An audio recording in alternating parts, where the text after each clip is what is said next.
Hi అండి. Welcome back to Priya's kitchen. ఈరోజు మన రెసిపీ టేస్టీ కమ్మని పెరుగు వడ. వడ చేయాలి అంటే మనం ఎప్పుడు మినపప్పుతోనే ప్రిపేర్ చేస్తాం. కానీ ఇలా చేసి చూడండి, చాలా చక్కగా ప్రిపేర్ చేస్తారు. కొత్తవారు కూడా చాలా ఈజీగా చేసే విధంగా మీకు వివరంగా చెప్తాను. ఈసారి వడ చేయాలి అంటే ఇలా చేసి చూడండి. ఇందులో ఫైబర్ చాలా ఎక్కువ ఉంటుంది. టేస్ట్ కూడా చాలా బాగుంటుంది. ఇలా చేశారు అంటే మీరు వేరే చట్నీ కూడా చేయాల్సిన అవసరమే ఉండదు. వట్టివే చక్కగా తినేసేయొచ్చు. నేను తీసుకున్న పప్పులు చూడండి, బబ్బర్లు, పెసలు. ఇవి పొట్టుతో పాటే ఉంటే ఇలానే 8 గంటల సేపు నానబెట్టి ఒక 3, 4 సార్లు బాగా క్లీన్ చేసి ఒక మిక్సీ జార్‌లో ఒక 4 పచ్చిమిరకాయలు, కొంచెం అల్లం యాడ్ చేసుకొని ఈ పోపులో యాడ్ చేసి పడితే కొన్ని వాటర్ యాడ్ చేసి కాస్త బరక గ్రైండ్ చేసుకోవాలి. తరువాత మన ఇంటిలో ఉన్న కొత్తిమీర, కరివేపాకు, కొంచెం పుదీనా చాలా సన్నగా కట్ చేసుకొని ఇందులో యాడ్ చేసుకోవాలి. వీలైతే మీకు మునగాకు అందుబాటులో ఉంటే మునగాకు కూడా యాడ్ చేసుకోవచ్చు. టేస్ట్‌కి సరిపడా సాల్ట్ యాడ్ చేసుకొని ఇలా బాగా అన్నిటిని కలుపుకోవాలి. పిండిని ఒకసారి గమనించండి. ఇలా కాస్త బరకగా ఉంటేనే బావుంటుంది. ఇలా కలిపిన తర్వాత కొంచెం పిండి ముద్ద తీసుకొని ఇలా గారెలాగా ప్రిపేర్ చేసుకొని మధ్యలో ఇలా హోల్ చేసి ఆయిల్‌లో నిదానంగా డిప్ చేసుకోవటమే. ఈలోపు మనం స్టవ్ పైన ఆయిల్ పెట్టుకుని ఆయిల్ చాలా హీట్ అయిన తర్వాత అంటే మీడియం సైజులో హీట్ అవ్వాలండి. మరి ఎక్కువ హీట్ అవ్వనియొద్దు. ఇలా గారెల్లాగా ప్రిపేర్ చేసుకొని మీరు తీసుకున్న ప్యాన్ సైజుని బట్టి 5 అయితే 5, 6 అయితే 6 ఇలా గారెలు మొత్తం యాడ్ చేసుకొని కాస్త వేగిన తర్వాత మరోవైపు ఇలా నిదానంగా తిప్పుకోవాలి.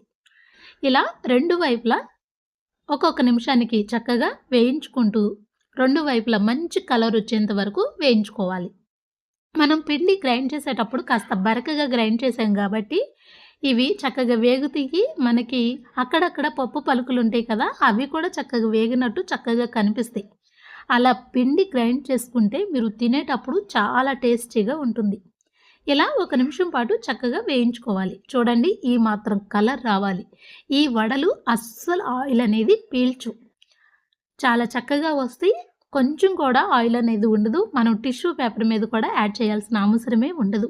చాలా చక్కగా ప్రిపేర్ చేసుకోవచ్చు. మీరు తీసుకున్న పిండిని బట్టి మీకు ఎన్ని బ్యాచెస్ అయితే వస్తే అన్ని బ్యాచెస్ కింద సేమ్ ఇదే ప్రాసెస్లో చక్కగా వేయించుకోవచ్చు. ఆయిల్ని ఒకసారి గమనించండి. మనం స్టార్టింగ్ ఎంత ఆయిల్ అయితే తీసుకుంటామో అంత ఆయిల్ ఖచ్చితంగా ఉంటుంది. ఇప్పుడు స్టవ్ ఆఫ్ చేసుకుని సర్వింగ్ ప్లేట్లో మనం రెడీ చేసుకున్న వడల్ని యాడ్ చేసుకుందాం. చూడండి, ఎంత కలర్ఫుల్గా చాలా చక్కగా వస్తాయండి. పెరుగు వడ చేయాలి అంటే ఇలా ఒక బౌల్లో చిక్కని పెరుగు, తీయగా ఉన్న పెరుగు తీసుకుని ఇందులో కొంచెం సాల్ట్ యాడ్ చేసి బాగా కలిపి పక్కన ఉంచుకోవాలి. ఇప్పుడు మనం రెడీ చేసుకున్న వడలు ఉన్నాయి కదా, ఈ వడలు చూడండి ఎంత స్మూత్గా చక్కగా వచ్చాయో. పైన క్రిస్పీగా ఉండి లోపల గుల్లగా ఉండి తినడానికి చాలా టేస్టీగా ఉంటాయి. ఇలా ఒక 5, 6 వడల్ని ఇలా కట్ చేసుకుని బౌల్లో యాడ్ చేసుకోవాలి. తర్వాత కాస్త పెద్దగా కట్ చేసుకున్న ఆనియన్ అండి, ఈ ఆనియన్ ముక్కల్ని యాడ్ చేయాలి. ఒక 2 పచ్చిమిరకాయలు ఇలా కట్ చేసుకుని యాడ్ చేసుకోవాలి. తర్వాత ఒక 2 క్యారెట్లు చక్కగా ఇలా తురుము తీసుకుని ఈ క్యారెట్ తురుమును కూడా ఇలా యాడ్ చేసుకోవాలి. చివరిగా ఫైనల్గా కొంచెం కొత్తిమీరని యాడ్ చేసుకోవాలి. తరువాత దీనిపైన మనం పోపు పెట్టుకున్న తాలింపు ఉంటుంది కదా, ఈ తాలింపుని చక్కగా యాడ్ చేసుకోవాలి. 2 మిరపకాయలు, కొంచెం పచ్చెనగపప్పు, జీలకర్ర, ఆవాలు, వీటిని కొంచెం కరివేపాకు యాడ్ చేసి ఆయిల్లో ఫ్రై చేసుకుని ఆ పోపు యాడ్ చేసుకుని ఇలా వడ చేసుకుని తిన్నారు అంటే బాడీకి ఫైబర్ అందుతుంది, టేస్ట్ బాగుంటుంది, ఎనర్జీ వస్తుంది, బాడీకి చలువ కూడా చేస్తుంది. వేరే చట్నీ చేసే పని లేకుండా ఇలా చేసుకుని చూడండి, టేస్ట్ చాలా బాగుంటుంది. అందులోనూ పెరుగులో చక్కగా నాని ఉంటుందేమో వడ, తినేటప్పుడు జ్యూసీగా టేస్టీగా చాలా బాగుంటుంది. మన రెసిపీ మీకు ఎలా అనిపించింది?